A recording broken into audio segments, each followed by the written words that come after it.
Hi guys, it's Gypsy Wolf. How is everybody doing? I wanted to come to you. I want to start something new and call it Tea Talk Tuesday. I do like my tea. I don't know about any of you guys, but I do like my English breakfast or Earl Grey, things like that. So anyway, I know that this is coming to you on a Wednesday. I officially move out of my house tomorrow or today, depending on when this is uploading and you see it.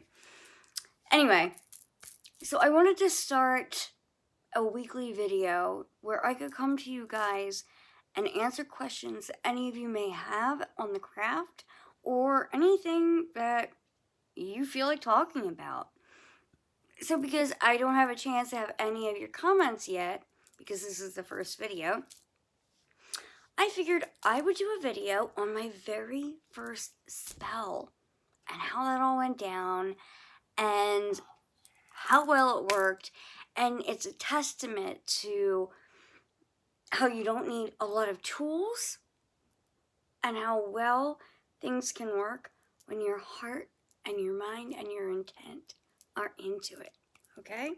So the spell that I cast was actually from a Scott Cunningham book. And I mean, I know I tweaked it a teeny tiny bit, and I don't have the book in front of me. I'm sorry. I will try to link it down below because I'm trying to remember which Scott Cunningham book it was. But I do believe it was the Earth, Air, Fire, and Water spell book. So just putting that out there. Anyway, this spell was a communicate or call me spell. And I was using it not in the sense for, a boyfriend that had broken up with me or anything like that. There was someone in my life that was very, very significant. And we lost touch, and there was absolutely no way for me to get a hold of this person. I didn't know where they were living or their number or anything. And it had been years.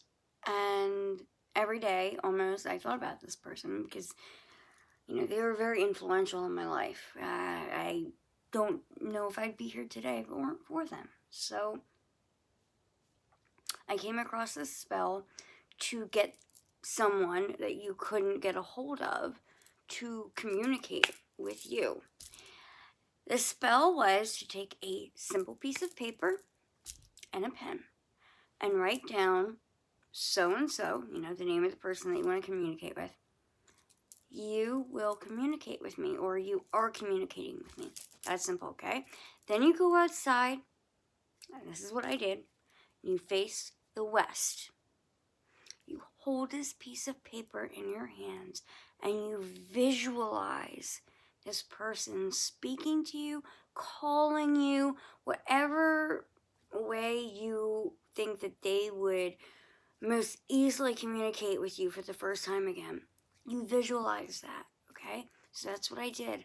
I held this piece of paper in my hands, and I visualized talking to this person, their laugh, their smile, my laughter, my smile, all of it, okay?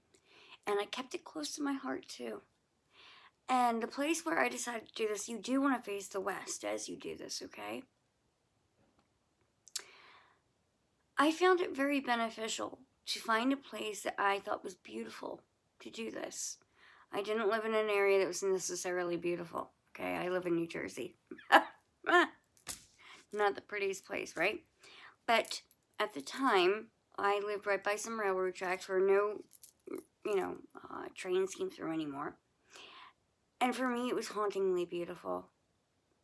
So I went out, it was fall time, and in this area, in the fall, the sunsets are absolutely stunning. They're pink and orange and bright and bold. So I went out during the sunset and I faced the west and I did this. I remember envisioning this person coming to me, calling me, or doing something to get a hold of me, or I would find a way to get a hold of them.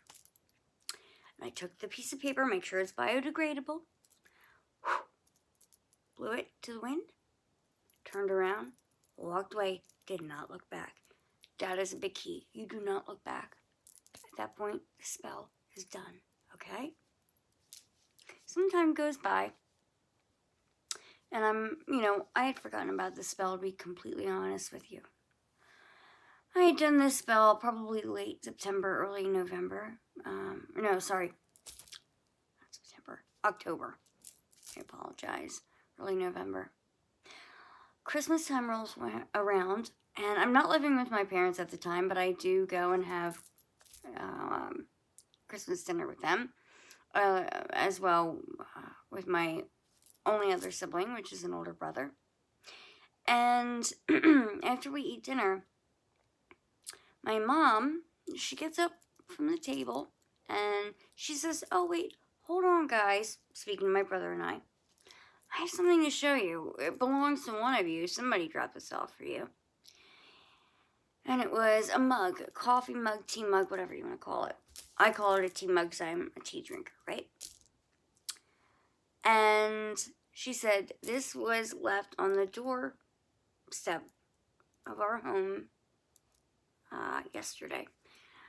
The person I was trying to reach, the last address I was living in was my parents' home.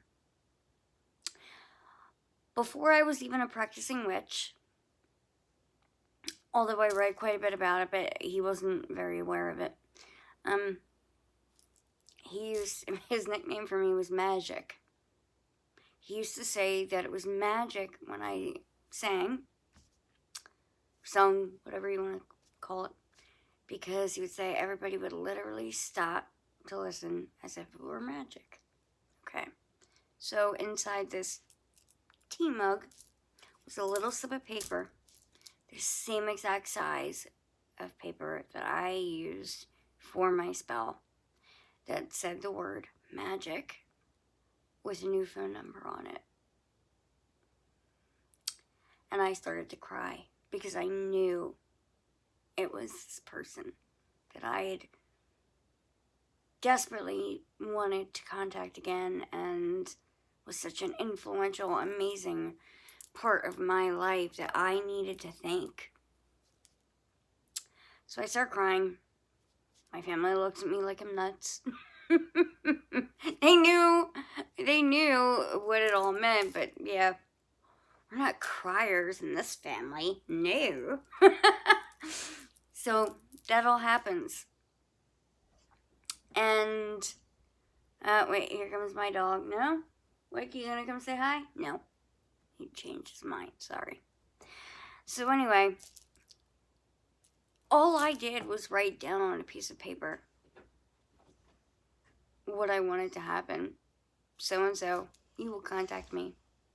Face the west, blew to the wind, turned around, went back home. Knew it would happen. And sure as heck it did. That was my first spell. And yes, I called that phone number the very next day and got back into contact with that person. Got to update them on how amazing my life was and hear how amazing their life was going. And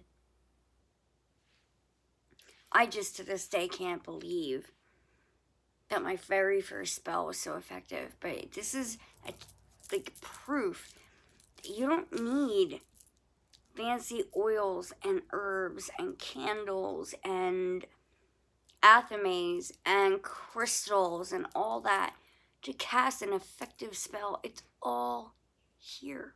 It's all right here, guys, and here, okay? You feel something enough, you want something enough, it will come to you. I promise. It really will. When you learn to kind of just let go, relax a bit with these spells and not wonder, oh no, I don't know, is this spell going to work? And, oh, maybe it didn't. And, oh, did I have the right ingredients? And this just, I don't know.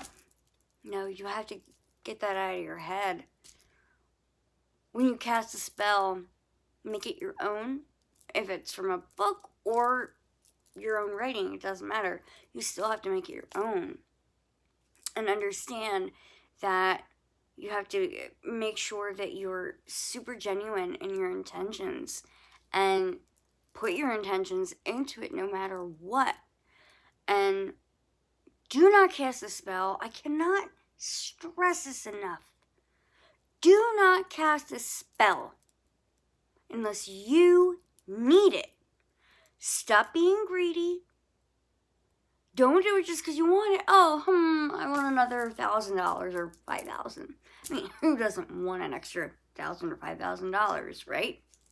We all do.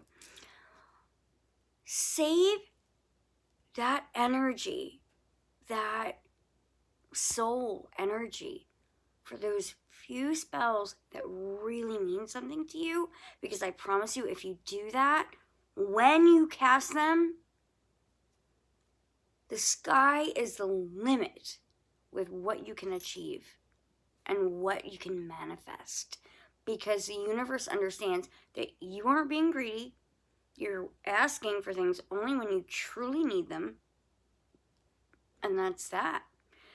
Go ahead and ask for things for other people, and that's perfectly fine, okay? You have clients, I understand that too. I have clients as well. However, I do ask my clients a lot of questions to make sure that this is worth their time, you know? So anyway, I just wanted to share that really fun little story with you. If you guys could please comment down below and let me know what you would like to hear about next for Tea Talk Tuesday, that would be amazing. I would love to talk about any topic,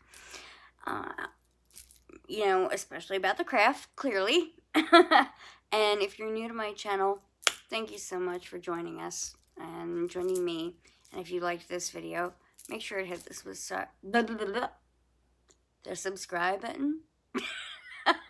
And if you're joining me yet again, if you're already a subscriber, thank you so much for being here. And to all of you, I want to say good night. This will be the last time you see me in this building. I'm getting really excited to do a new background for a witchy room and to record in that room. And guys, let me know what you want to see in the background of the new witchy room, because I'm like itching for advice from everybody on that. So, alright guys, as always, blessed be.